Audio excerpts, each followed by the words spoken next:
This week is the Make-A-Wish charity's annual Wish Week. It's their fundraising campaign, and the campaign is to help the hundreds of children that the charity helps every year who are living with life-threatening illnesses. Children like Aaron Logue, who passed away in October of 2008 at the age of 9 from a brain tumour. And his wish to be a knight and to get a dog was granted in May of 2008. His mum Mary joins us now from Lohanur. Mary, good afternoon. Good afternoon, Sean. How are you? Good.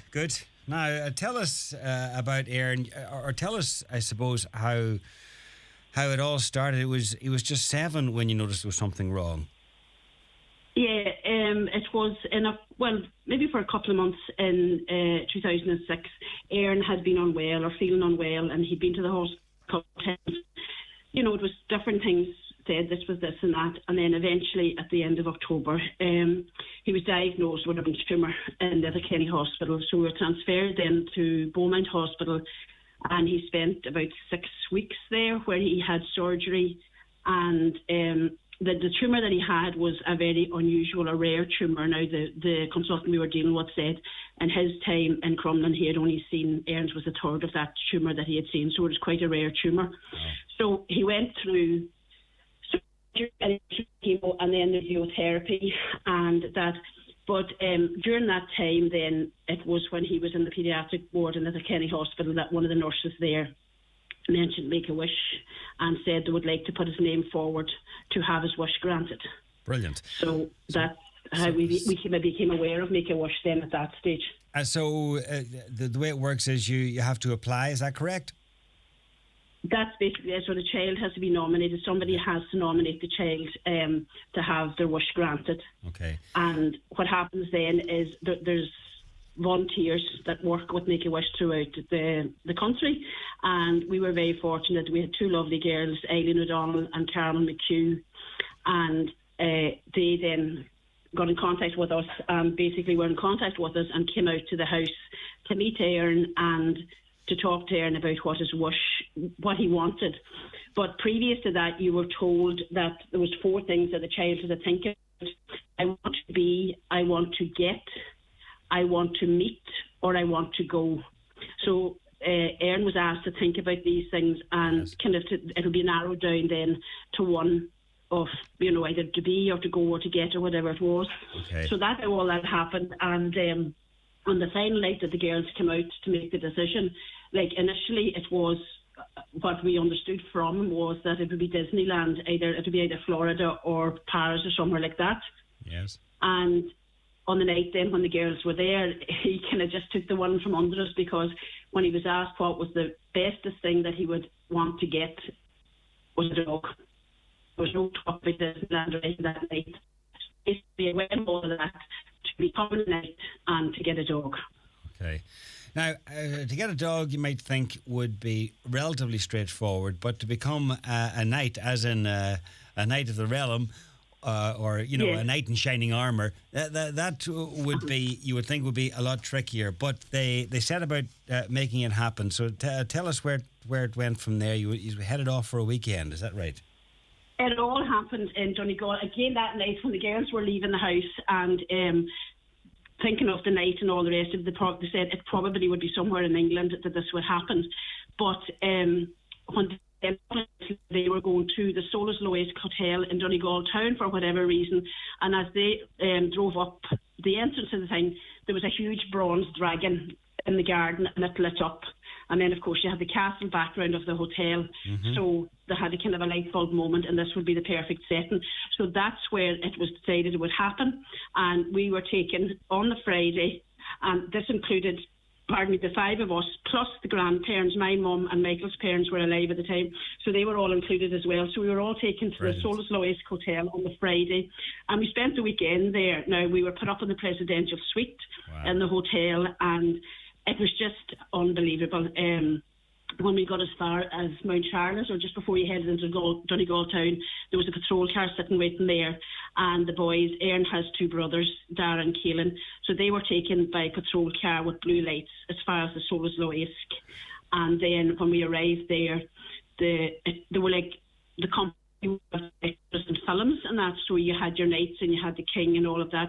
So all that, it was like a scene from a film, was set up on the lawn at the front of the hotel. Brilliant. And he was brought by pony to it, and then he had to fight his way. He had to prove himself in battle by fighting one of the men that was there. And then he was carried to the front steps of the castle, and the king was there waiting for him, and he was knighted on the steps, and it was just absolutely amazing. So all of that went on for the weekend, Friday, Saturday, Sunday. He was taken out into a forest on the Saturday, and there was a man there who did archery lessons with him and taught him how to shoot an arrow and a bow and arrow, and just so much more. It was unbelievable. It was amazing what they did, and the fact that it was local and this huge event, an unbelievable event, took place just right on our doorstep. You even got a special spin over the weekend, is that right? Oh, we did, of course. There was a helicopter. Right, like that. We didn't know anything about that, obviously, and it was on the Saturday morning. On Sunday morning, we were taken out into the car park, and there was a helicopter. It was a local man there that had heard about Aaron's wish and that Aaron was coming to Donegal town, and he offered to take the helicopter, and that's what we did, and we got an area view of the south of Donegal, which was amazing. Brilliant. It was lovely, absolutely lovely. So Aaron's wish to be a knight came true, and in some style by the sound of things, and then it was the weekend was rounded off then with a big banquet. The banquet then on the Sunday night, it was Aaron's birthday as well. It's actually 15 years from this weekend, the bank holiday May weekend. So he was 9 that night or that day, and there was a huge banquet for the family, all the family, and the girls were there for Make-A-Wish, and it was done. During the process leading up to it, the girls would ring, the volunteers would ring and say, well, I need your Michael's measurements or your own measurements, and all of this. So that went on.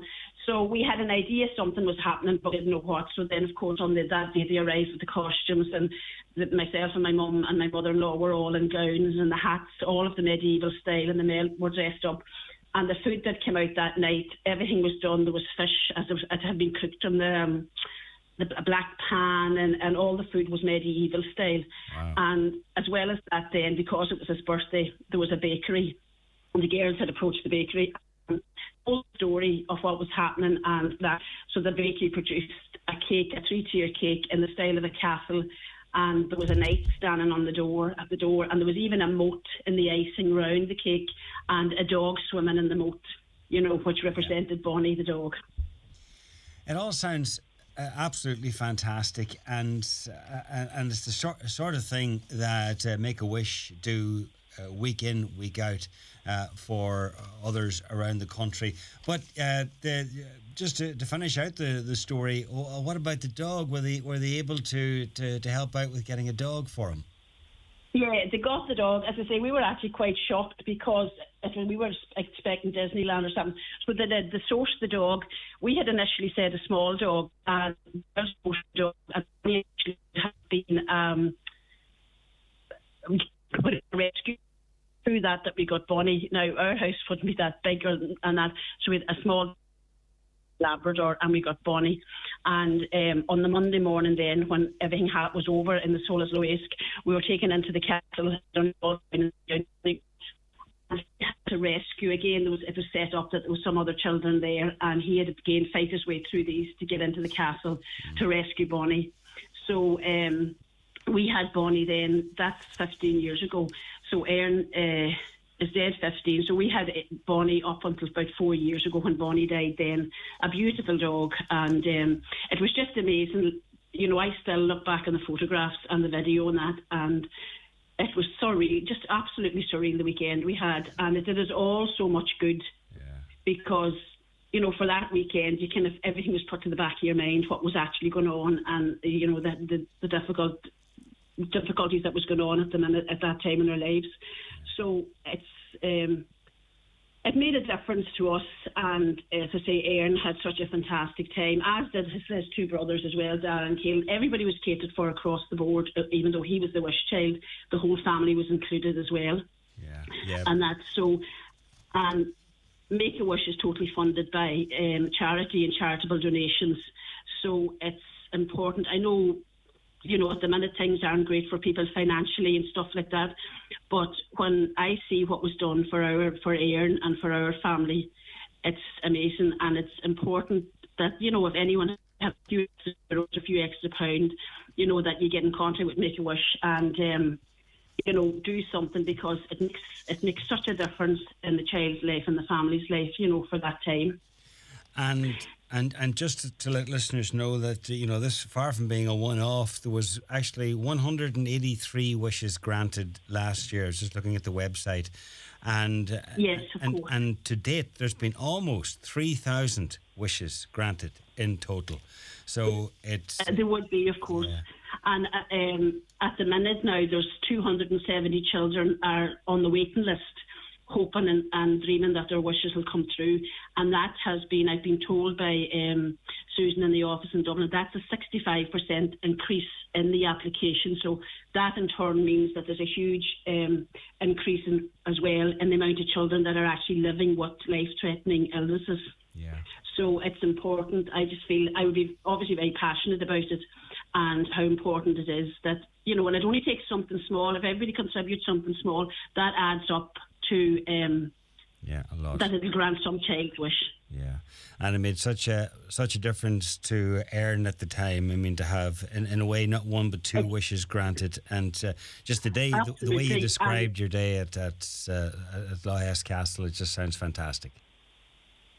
It was absolutely amazing, and as well when we went back to Crumlin Lake for checkups after that, and the consultant that we had at that stage was Dr. Finn Brunnock, and he said that he could always see a marked improvement in the mood of the child and the mood of the family after the wish was granted, because it's just a magical experience, and it doesn't matter how small it is or how big it is. It's what the child has wished for, so it makes such a difference to their life.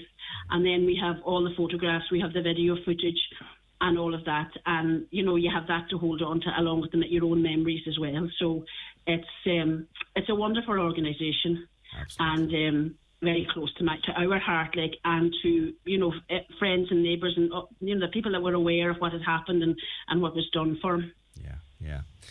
Absolutely. Well, listen, Mary, thanks for sharing your story and part of Aaron's story with us. And just to remind people that if they want to get more information about Make-A-Wish or make a donation, the website is makeawish.ie, this being Wish Week. Thanks, Mary. And can I just say, John, before you go, I know at the minute there's confirmations and communions and all that going on throughout the country, and maybe the odd child would maybe consider giving, something, a small donation maybe from what they receive, and to put it towards a child's wish. Would be a great idea. Absolutely. Yeah. Okay, Mary. Yeah. Thank you, John. All right. Take care. Bye. Bye.